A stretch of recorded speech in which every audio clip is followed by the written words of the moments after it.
যেই ব্যক্তি বিশ্বাস করবে রসুল গায়েব জানবে, তার যত ইবাদত কিছু কোনো কাজে লাগবে না, কোনো কাজে লাগবে না। যে ব্যক্তি মনে করবে আল্লাহ সব জায়গায় আছে, তার যত ইবাদত করে কোনো কাজে লাগবে না, তার পিছনে সালাত হবে না, তার পিছনে সালাত হবে না। না জানলে হবে, আপনি বলতে পারেন আমি তো জানি না অমুক অমুক কি করে, না জানলে আপনার হবে। কিন্তু যখন জেনে গেছেন এই লোক মনে করে আল্লাহ সব জায়গায়, আল্লাহ আরশের উপর নাই, আল্লাহ আরশের উপরে না, সেই ব্যক্তির পিছনে কোনো সালাত জায়েজ হবে না কোনোদিন, মনে রাখবেন। কারণ আল্লাহর সরাসরি বিরোধিতা করেছে, আল্লাহর কোরআনের কথা বিরোধিতা করেছে, রসুলের হাদিসের বিরোধিতা করেছে, হাজার দলিলের বিরোধিতা করেছে। তাদের জিজ্ঞাসা করা উচিত রসুলকে কেন আল্লাহ ডেকে নিলেন, কেন তিনি মেরাজের রাত্রি ডেকে নিলেন, এটা বলো আগে। কেন আমি হাত উপরের দিকে তুলি, কেন বিপদের সময় হাত উপরের দিকে তুলি, কেন রাসূলুল্লাহ কেন কোরআন নাজিল হইতো, কেন কেন আমাদের আমলনামা উপরে উঠে, কেন এটা বলো। আমার তো আমলনামা তো ডান দিকে যাইতে পারতো, ওদিকে যাইতে পারতো, ওদিকে জানা কেন? এটার উত্তর কিছু দিতে পারবে কোনোদিন? আছে কোনো উত্তর আছে এটা?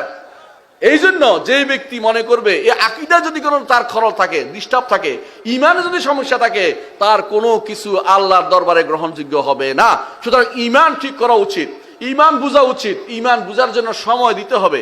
ইমানের ক্ষেত্রে অবশ্যই মনে রাখতে হবে শুধু বিশ্বাস করলে ইমান হয় না, ইমানের জন্য অবশ্যই অবশ্যই বিশ্বাস করতে হবে, সাথে মুখে স্বীকৃতি দিতে হবে, কর্মকাণ্ডে প্রতিপালন করতে হবে।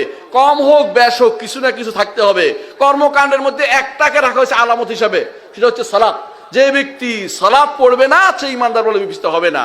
রাসূলুল্লাহ সাল্লাল্লাহু আলাইহি ওয়াসাল্লাম সাহাবীরা এটাই বলতেন।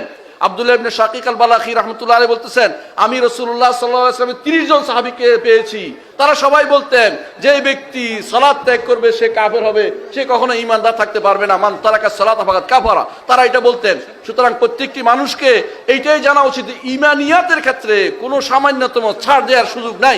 ঈমান ছাড়তে হবে, সেটা কোনো ঈমান ছাড়লে সব শেষ। মানুষের কোন কোন জিনিস আছে শুনেন, একটা আছে ধরেন কারো সর্দি লইছে, সেইটা চলে কোন রকম, কিন্তু ক্যান্সার হইলে বলে যে বাবারে যার ক্যান্সার হয়েছে তার কোনো কিছু আর করার দরকার, কোনো কিছু আর গ্রহণযোগ্য হবে না। দেখেন যে কোনো সময় চলে যেতে পারে, মানুষ জীবন সম্পর্কে হরাস হয়ে। যে ব্যক্তি ইমানের সমস্যা আছে তার আপনি আমল দিয়ে কতক্ষণ তাকে সোজা রাখবেন, আমল দিয়ে কতক্ষণ তাকে সোজা রাখবেন? যার ইমানের সমস্যা তার আমল দিয়ে কোনো কাজে লাগবে না। ইমানে যার সমস্যা আছে 1000 বছর ইবাদত করলেও কোনো কাজে লাগবে না, কোনো কাজে লাগবে না, এটা মনে রাখতে হবে। 1000 বছর ইবাদত করলে কোনো কাজে লাগবে না। এত বছর তো কেউ বাঁচে না, বলার জন্য বললাম।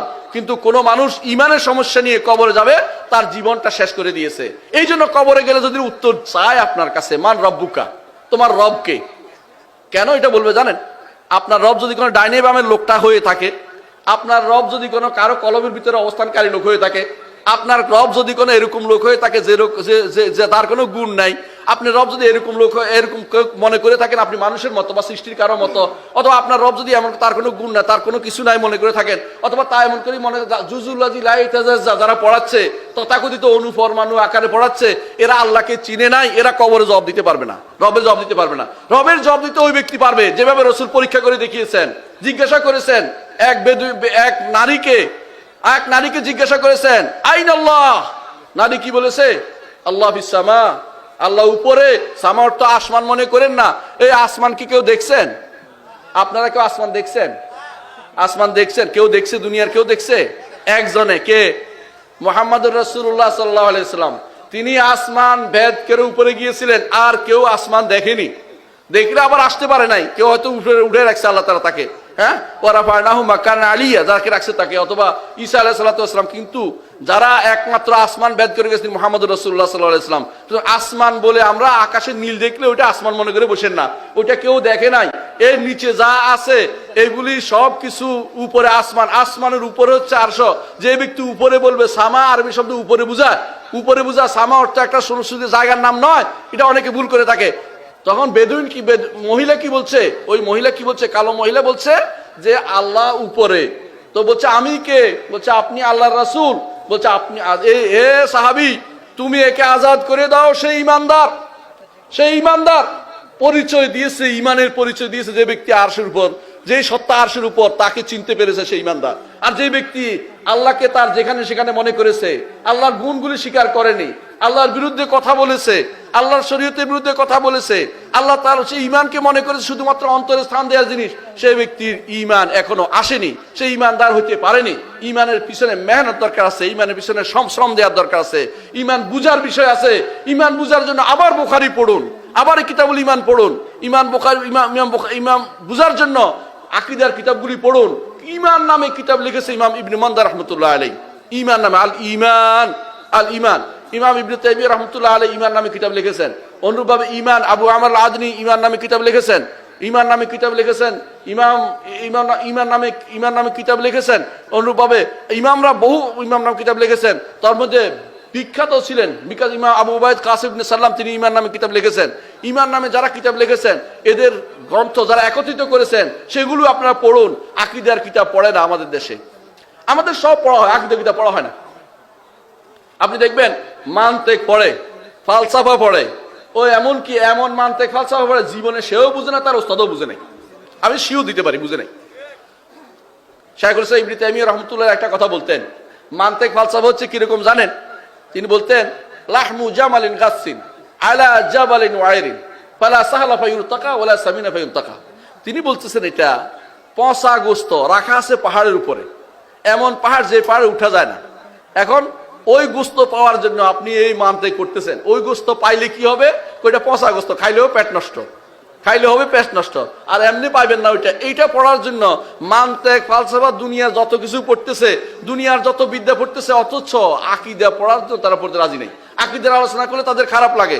অনেক কিতাব অনেক মাদ্রাসা দেখবেন আপনি আকীদার নামে কোনো কিছু পড়ানো হয় না। আর যে সমস্ত সরকারি মাদ্রাসায় পড়ানো হয়, সেটা পড়ানো হচ্ছে না পড়ানো ভালো। দেখছেন কিনা আপনি? সরকারি মাদ্রাসায় আকীদা, কুফরি আকীদা শিক্ষা দেওয়া হচ্ছে, এবং কি আশ্চর্য হবেন, ফার্সি কবিতা দিয়ে দলিল দেওয়া হচ্ছে, ফার্সি কবিতা দিয়ে দলিল দেওয়া হচ্ছে।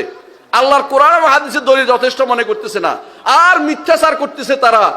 যেটা শিয়াদের কথা নিয়ে এসে আবু হানিফা রাহমাতুল্লাহ আলাইহির নামে চালিয়ে দিচ্ছে, সেটাও অষ্টম শ্রেণী নবম শ্রেণীর বইয়ের মধ্যে রয়ে গেছে, দশম শ্রেণীর বইয়ের মধ্যে রয়ে গেছে আকীদার কিতাবের নামে। এই জন্য আকীদার কিতাবের মৌলিক কিতাব পড়ান।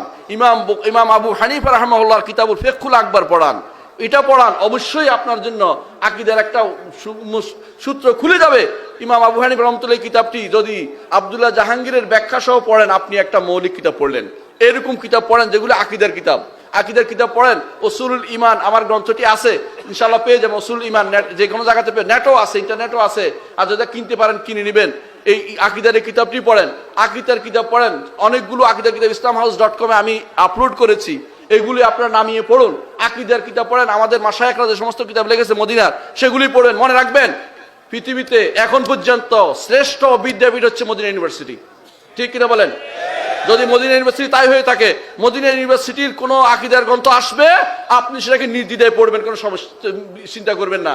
কিন্তু যদি আপনি মনে করেন আপনার ইসলাম তুর্কিস্তান থেকে আসছে, আপনার ইসলাম ভারত থেকে আসবে, আপনার ইসলাম অমুক দেশ থেকে আসবে, অথবা কোনো দেশ থেকে মিশর থেকে আসবে, তাহলে আপনি সেখানে দস্তা পাবেন, স্বর্ণ পাবেন না আর কোনোদিন। স্বর্ণ পেতে হলে আপনাকে মদিনা যেতে হবে।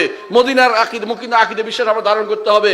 যে আকীদা বিশ্বাসে মুহাম্মদুর রাসূলুল্লাহ সাল্লাল্লাহু আলাইহি ওয়াসাল্লাম সাহাবায়ে কেরামকে রেখে গেছেন, সেই আকীদা বিশ্বাসের উপর আপনাকে থাকতে হবে, এবং সেই ঈমানকে আপনার জীবনে বাস্তবায়ন করতে হবে। মনে রাখবেন, কখনো ঈমানের মধ্যে ঘাটতি হলে আপনার কোনো আমল কবুল হবে না। এজন্য ঈমানের মধ্যে ভুল হয়ে যেতে পারে, ঈমান শিখতে হবে। ঈমানের ভুলের বিরোধী কি কি হয় সেটা আগে বলেছি আমি একটু আগে, সেটা জেনে রাখবেন। কখনো যেন আপনার দ্বারা কুফরি না হয়, আপনার দ্বারা শিরিক না হয়, অস্বীকার না হয়, মুনাফিকি না হয়, আপনার দ্বারা মুখ ফিরানো না হয় আল্লাহর দিন থেকে, হালালকে হারাম, হারামকে হালাল না করেন, কখনো যেন আপনি কাফেরদের অনুসরণ না করেন। এগুলি সবই হচ্ছে ঈমান বিরোধী কাজ। ঈমান বিরোধী যেটাই হবে, সেটা আপনার আমার জন্য, আখিরাতের জন্য, জীবনের সর্বক্ষেত্রে আপনার জন্য ক্ষতির কারণ হয়ে দাঁড়াবে। আল্লাহ আমাদেরকে সঠিক পথে চলার তৌফিক দান করুন, এবং ঈমানকে যথাযথ বাস্তবায়ন করার তৌফিক দান করুন। ঈমান যেন আমরা বুঝতে পারি, সে তৌফিক দান করুন। মনে রাখবেন, যারা ঈমানের উপর থাকবে তাদের জন্য আল্লাহ তাআলা ঘোষণা করেছেন। আমি যে আয়াতটি পড়েছি এটা ব্যাখ্যা করে শেষ করে দিব। আল্লাহ তাআলা কোরআনে কারীম বলেছেন, ইন্নাল্লাযীনা আমানু ওয়া আমিলুস সালিহাতি, যারা ঈমান আনবে, ওয়া আমিলুস সালিহ করবে। ঈমান আনবে শর্ত, ঈমান আনার পরে আমলুস সালেহ, তারপরে আমলুস সালেহ তারই একটা অংশ, ঈমানের অংশ। বেশি করে বলেছে কেন? অনেকে বলতে পারে আমলুস সালেহ তো ঈমানের অংশ না, ওয়া দিয়ে বলেছে। তাদেরকে জিজ্ঞাসা করে আল্লাহ বলছে, হাফিজু আলা সালাওয়াতি ওয়াস সালাতিল উস্তা, সমস্ত সালাতকে তোমরা হেফাজত করো এবং মধ্যবর্তী সালাতকে হেফাজত করো। মধ্যবর্তী সালাতকে সালাতের অংশ না? বিশেষ করে উল্লেখ করেছে কেন? কারণ এটা ভুল করতে পারে, এই জন্য। এটা ভুল করতে পারে বেশি, এটা গুরুত্ব দেওয়ার জন্য। আমলে সালেহ না করে কবে আমার ঈমান আছে, এই জন্য আল্লাহ বিশেষ করে উল্লেখ করেছেন, ইন্নাল্লাযীনা আমানু ওয়া আমিলুস সালিহাতি কানাত লাহুম জান্নাতুল ফিরদাউসি নুজুলা। ঈমান যার থাকবে, আমল সালেহ থাকবে, তার জন্য আল্লাহ তাআলা জান্নাতুল ফিরদাউস রেখেছেন। নুজুলান, মেহমানদার হিসেবে, মেহমানখানা হিসেবে দিয়ে দিবেন সেটা, জান্নাতুল ফিরদাউস। অন্য আয়াতে আল্লাহ তাআলা বলেছেন খালিদিনা ফিহা, সেখানে তারা চিরস্থায়ীভাবে থাকবে। লা ইয়াবগুনা আনহা হিওয়ালা, পরের আয়াতে বলছেন সেখান থেকে তারা অন্য কোথাও যেতে চাইবে না।